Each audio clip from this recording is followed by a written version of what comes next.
Assalamualaikum student. I hope you all will be fine. Bachelor of science in computer science के course basic electronic के lecture 5 और lecture 6 के साथ मैं हूं अब्दुल बासित। लास्ट लेक्चर में हमने रिलेशनशिप बिटवीन करंट वोल्टेज और रेजिस्टेंस हमने देखा था। आज के लेक्चर में हम स्टडी करेंगे, इन टॉपिक्स को हम स्टडी करेंगे कि किरचॉफ वोल्टेज लॉ और किरचॉफ करंट लॉ को ये क्या है। तो आज का हमारा जो पहला टॉपिक है वो टॉपिक है कौन सा, Kirchhoff voltage law. Kirchhoff voltage law ये कहता है कि जितने भी हमारे पास सीरीज में रेजिस्टेंस के अक्रॉस वोल्टेज हैं उनको हम ऐड करें तो वो वी एस के इक्वल आती है। अगर हमारे पास सर्किट है, इस सर्किट में रेजिस्टेंस कितना है, 1 2 3, 3 लगाओ और वोल्टेज 1 2 3, जो वी एस है वो डिवाइड हो रहा है रेजिस्टेंस 1 में भी, रेजिस्टेंस 2 में भी और रेजिस्टेंस 3 में भी डिवाइड होता हुआ वो क्या हो रहा है, पास हो रहा है। अगर हम इनको अगर हम क्या करें, ऐड करें, जितने भी हमारे पास डिवाइड हो रहे हैं V1 V2 V3 V4 up to Vn, जितने भी हैं उनको अगर हम ऐड करेंगे तो वो क्या है, Vs के इक्वल हो। सपोज दैट के किसी भी सर्किट में अगर हमारे पास कोई भी वोल्टेज अननोन है तो हम क्या करेंगे कि कोई एक वोल्टेज अननोन है तो हम क्या करेंगे कि किसी अननोन एक वोल्टेज के हम क्या, वो हम वी वोल्टेज निकाल सकते हैं। अब ये हमारे पास क्या है कि अगर हमारे पास वी एस, अगर वी एस है और वी ए हमारे पास सारे जो V1 V2 V3 और V4 है, अगर हम क्या करेंगे वी एस को नंबर ऑफ जो एन वोल्टेज जो हमारे पास ड्रॉप हो रहे हैं उनको अगर हम माइनस करें तो वो इक्वल टू 0 आता है। बिकॉज ऑफ के हमने ऊपर पूरा सोर्स ऑफ वोल्टेज वो इक्वल है, वो कितना, नंबर ऑफ एन वोल्टेज थे जो ड्रॉप हो रहे हैं across number of n resistance.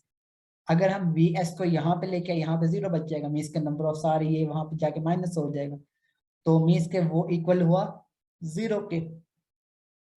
आगे हमारे पास ये एग्जांपल है कि हमने अगर वी एस निकालना, वी एस कितना है, टोटल सोर्स ऑफ वोल्टेज हमारे पास कितना जा रहा है, यहाँ पे वी एस कितना जा रहा है। रेजिस्टेंस 1 के क्रॉस हमारे पास 5 वोल्ट है और रेजिस्टेंस 2 के क्रॉस हमारे पास कितना है, 2 वोल्ट है। तो हम इजीली इन दो वोल्टेज को ऐड करके हम क्या कर सकते हैं, अपना वी एस हम मालूम कर सकते हैं। आगे एक एग्जांपल है हमारे पास सेम उसी को समझने के लिए कि अगर हमने क्या हो कि एक सर्किट है उसमें क्या है हमारे पास वी एस 50 वोल्ट जा रहा है हमारे पास, ठीक हो गया। और हमारे पास जो रेजिस्टेंस क्या है, रेजिस्टेंस 1 और रेजिस्टेंस 2, रेजिस्टेंस 3, रेजिस्टेंस 4 अगर हमने यहाँ पे निकालना हो जो कि अननोन, तो हम रेजिस्टेंस 4 कैसे निकाल सकते हैं। हमारे पास आई भी जो पास कर रहा है, आई सीरीज में सेम पास करता है, तो आई जो पास कर रहा है 10 मिली एम्पियर पास कर रहा है हमारे पास। तो वी नो डेट कि अगर हमने V1 निकालना हो, V1 के लिए हम ओहम लॉ की एप्लीकेशन को यूज कर सकते हैं, V1 equal to I R1, तो हमारे पास V1 आ गया। 2 के लिए भी कर सकते हैं, 3 के लिए क्या होगा, I3 आई R3, और आगे 4 के लिए क्या है हमारे पास, 4 के लिए हमारे पास वोल्टेज नहीं गिवन, तो वोल्टेज के लिए हम क्या, V4 के क्रॉस, V4 के क्रॉस जो हमारे पास वोल्टेज ड्रॉप हो रही है वो वोल्टेज हम निकाल लेंगे पहले।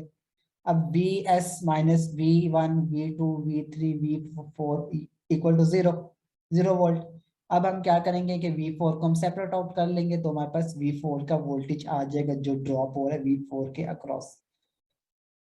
तो हम easily R4 equal to V4 over I, V4 और अगर आई किया तो हमने रेजिस्टेंस 4 हमने जो हमने वो इजीली अपने सर्किट में हमने निकाल ले कि वो कितना आता है, 3.43 किलो ओहम आता है। और अगर हमने किसी भी सर्किट में अगर हमने क्या करना हो कि वोल्टेज अक्रॉस सब रेजिस्टेंस निकालना हो, तो किरचॉफ वोल्टेज लॉ ने बताया था कि वोल्टेज डिवाइडेड रूल, जो सीरीज में हमारे पास क्या होता था कि वोल्टेज हमारे पास डिवाइड हो रहा था।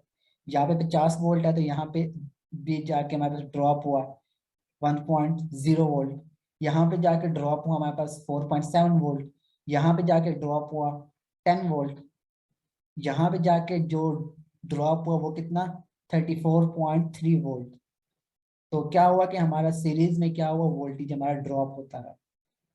तो क्या मीन्स कि हमारे पास वोल्टेज डिवाइड होता है। किरचॉफ वोल्टेज लॉ ने हमें वीडीआर दिया, वोल्टेज डिवाइडेड रूल, कि एक सर्किट है हमारे पास, उसमें अगर हमने हर रेजिस्टेंस के अक्रॉस वोल्टेज को निकालना हो तो हम वोल्टेज डिवाइडेड फॉर्मूला से हम निकाल सकते हैं वीडीआर। वीडीआर हमें क्या कहता है, वीडीआर हमें ये कहता है कि जो भी हमारे पास क्या है वोल्टेज है हमारे पास वी एक्स, यानी वी वन का अगर निकालना चाहते हैं, वी वन का अगर निकालना चाहते हैं वी एस जो जो टोटल सोर्स होगी डिवाइड बाय टोटल जो हमारे पास रेजिस्टेंस होगी, इनटू मल्टीप्लाई करेंगे आर वन यानी आर एक्स यानी जिस सोर्स से हम निकालना चाहते हैं। वी वन है तो यहाँ पे आर वन होगा, वी टू है तो यहाँ पे आर टू होगा, वी थ्री है तो यहाँ पे आर थ्री होगा। तो इसी तरह हम हर रेजिस्टेंस के अक्रॉस जो वोल्टेज ड्रॉप हो रही है वो हम इजीली निकाल सकते हैं वीडीआर को यूज करते हुए। तो आगे हमारे पास एक एग्जांपल है कि हमने क्या करना है कि वोल्टेज अक्रॉस ऑल रेजिस्टेंस अगर हमने निकालनी है, यहाँ पे वी वन के क्रॉस क्या जा रही है, वी टू के क्रॉस वोल्टेज क्या जा रही है, और सोर्स हमारे पास कितनी है 10 वोल्ट है, और आर वन भी गिवन है आर टू भी गिवन है।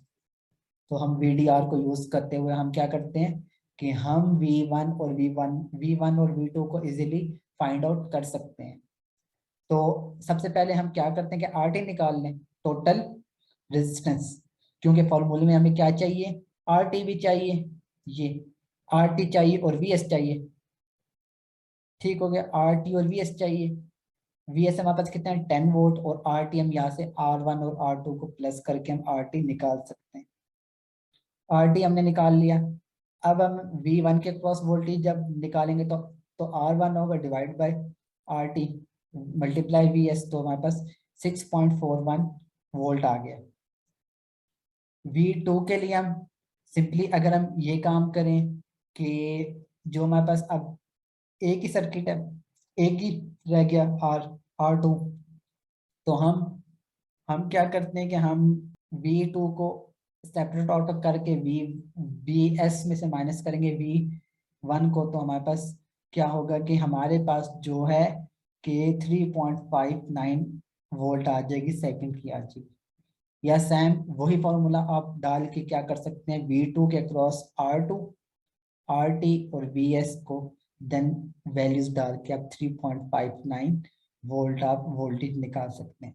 इसी तरह पेपर्स में भी एग्जांपल आ सकती हैं आपके कि यहाँ पे 4 आ जाए वोल्टेज आ जाए, 5 आ जाए वोल्टेज आ जाए, 5 निकालने हो, तो वो आप वो वीडीआर को यूज करते हुए इजीली आप क्या कर सकते हो कि वोल्टेज अक्रॉस ईच रेजिस्टेंस आप निकाल सकते हो। आगे हमारे पास अगर हमारे पास जो आर है रेजिस्टेंस वो लगे हो पैरेलल में, पैरेलल के केस में क्या होगा, अगर रेजिस्टेंस हमारे पास पैरेलल लगे हुए हैं तो पैरेलल के केस में जो वोल्टेज इनमें जाएगा वो सेम जाएगा।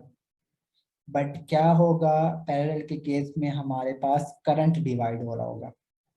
सीरीज के केस में हमारे पास वोल्टेज डिवाइड होता है, और पैरेलल के केस में हमारे पास करंट डिवाइड होता है। किरचॉफ करंट रूल ने हमें बताया था कि जो भी हमारे पास पैरेलल में अगर रेजिस्टेंस लगे हुए हैं तो वो उनके क्रॉस जो करंट जाएगा वो करंट आर टी के इक्वल होगा। मीन्स के जो भी टी है टोटल करंट है हमारे पास कि I one I two I three, जो करंट हमारे पास डिवाइड हो रहा है, पास हो रहा है आर वन के क्रॉस, आर टू के क्रॉस, आर थ्री के क्रॉस, उन सबको हम प्लस करेंगे तो वो हमारे पास टोटल करंट के इक्वल आएगा। किसी भी सर्किट में पैरेलल सर्किट्स में अगर हमारे पास क्या होगा कि कोई भी अननोन अगर हमारे पास होगा तो हम जो है वो इजीली क्या कर सकते हैं, अगर I3 हमारे पास नहीं गिवन, I3 नहीं गिवन, तो हम क्या करेंगे कि I1 और I2 को हम दूसरे साइड पे लेके जाकर वैल्यूज को डाल के I3 को हम निकाल सकते हैं। अगर हमारे पास टोटल करंट नहीं गिवन तो हम सबको प्लस करके हम टोटल करंट को निकाल सकते हैं। जो हमारे पास क्या है, इसका जो एक एग्जांपल है हमारे पास एक, the branch current are shown in figure, determine the total current enter a node and the total current leave b node।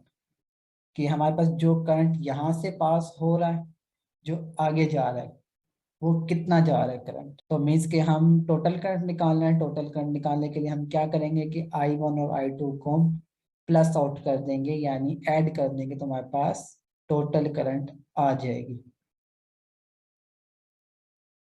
अब टोटल पैरेलल रेजिस्टेंस, अब क्या है कि हमने अगर रेजिस्टेंस को पैरेलली हमने क्या करना हो, ऐड करना हो। सीरीज में तो हम सिंपली क्या करते थे, हम उनको ऐड कर लेते थे, R1 R2 R3 R4। अब जब पैरेलल में हमारे पास आ गए रेजिस्टेंस, उनको हम कैसे ऐड कर सकेंगे। उनको ऐड करने के लिए हमारे पास ये है, ये फॉर्मूला है 1 डिवाइड बाय RT हम हमारा हो गया, यानी 1 divide by R1 1 divide by R2 1 divided by RT।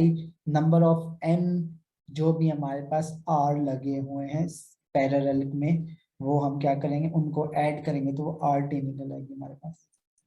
तो RT को हम इजीली क्या कर सकते हैं, हम इजीली RT भी पैरेलल के केस में हम निकाल सकते हैं।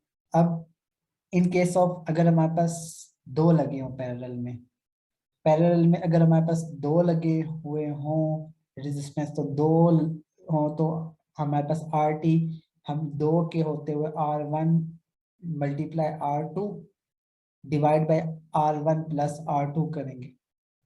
अगर हमारे पास ज्यादा लगे हुए हों तो ज्यादा के केस में हम सिंपल ये करेंगे, सिंपल ये वैल्यूज पुट करने के बाद हम इसको जो हमारे पास बाय के फॉर्म में होगा उससे हम ऊपर लेके जाएंगे और इसको वंस को नीचे ले आएंगे, यानी उल्टा देंगे हम इनको। अब हमारे पास क्या है कि ये सर्किट है हमारे पास, इनमें दो है R1 और R2, इनमें अगर हम टोटल निकालें रेजिस्टेंस वो क्या निकलेगा। टोटल के लिए दो का केस है तो दो के केस में सिंपली हमने 2 वाला हमने डाल के हमने क्या किया कि टोटल रेजिस्टेंस जो लग रही है इनमें हमने फाइंड आउट कर लिया। और इसके बाद जो हमारे पास the case of equal value in parallel, कि अगर हमारे पास क्या हो कि पैरेलल के केस में अगर हमारे पास नंबर ऑफ n लगे हुए हो पैरेलल में, उस केस में हम क्या कर सकते हैं कि RT हमारे पास इक्वल होगा 1 divided by R1 1 divided by R2 1 divided by R3 और नंबर ऑफ n तक चला जाएगा। इसी तरह जब हम इनको ऐड अप करेंगे तो वो हमारे पास RT निकल आए। अब जो हमारे पास आगे वो एप्लीकेशन ऑफ ओहम लॉ, कि हमने क्या करना है, ओहम लॉ के एप्लीकेशन को यूज करते हुए हमने IT निकालना है। ये सर्किट है हमारे पास, वहां पे IT हमारे पास कितना पास हो रहा है, वो ID हम कैसे निकाल सकेंगे। हमारे पास R1 भी मौजूद है, R2 भी है मौजूद, तो इस केस में हमने क्या करना है, सबसे पहले हमने RT निकाल लेना है। RT यानी दो आवर्स है हमारे पास, उस केस में हमने 2 आवर्स वाला फॉर्मूला लगाया और फॉर्मूला निकाल के हमने टोटल RT निकाल दी। टोटल RT निकालने के बाद ओहम लॉ को हमने यूज किया और IT हमने फाइंड आउट कर दिया। आगे हमारे पास जो है एग्जांपल्स है कि हमने हर रेजिस्टेंस के अक्रॉस हमने करंट मालूम करना है, I1 कितना जा रहा है, I2 कितना जा रहा है, I3 कितना जा रहा है। तो VS भी गिवन है, R1 भी गिवन है, R2 भी गिवन है, R3 भी हमारे पास गिवन है। तो उस केस में हमने क्या करना है, उस केस में हमने क्या करना है कि I1 VS divided by R1, तो हमारे पास I1 निकल आ जाएगा। फिर I2 VS divided by R2, तो हमारे पास I2 निकल आएगा। फिर I3 VS divided by R3, तो हमारे पास I3 निकल आएगा। अब जो हमारे पास आगे क्या करंट डिवाइडेड रूल, के पैरेलल के केस में हमारे पास क्या होता है, वो करंट डिवाइड हो रहा होता है सर मीन्स के। अब हमारे पास ये जो है सर्किट है, अब यहाँ पे IT गया, IT अब यहाँ पे भी डिवाइड हो रहा है, इधर भी इधर भी इधर भी, तो नंबर ऑफ n तक जो डिवाइड होगा वो हमारे पास IT डिवाइड होता रहेगा। जितने भी सर्किट्स हमारे पास लगे हैं उनके अक्रॉस जो रेजिस्टेंस है उनके अक्रॉस जो हमारे पास आई ड्रॉप होगा वो सेपरेटली होगा डिवाइड, बट वोल्टेज हमारे पास सेम रहेगी।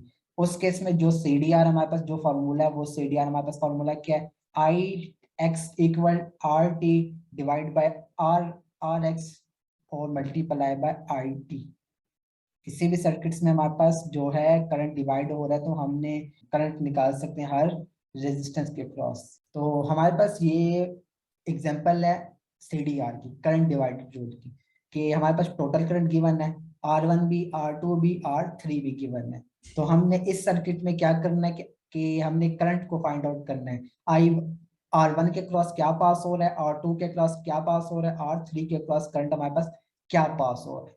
इसके लिए हमने सबसे पहले क्या निकालना है, जो फॉर्मूला हमारे पास है सबसे पहले हमने फॉर्मूले में आर टी निकालना है। आर टी क्या है, उसके लिए हमने ये जो हमारे पास आर लगे हुए ये हमारे पास पैरेलल लगे हुए हैं।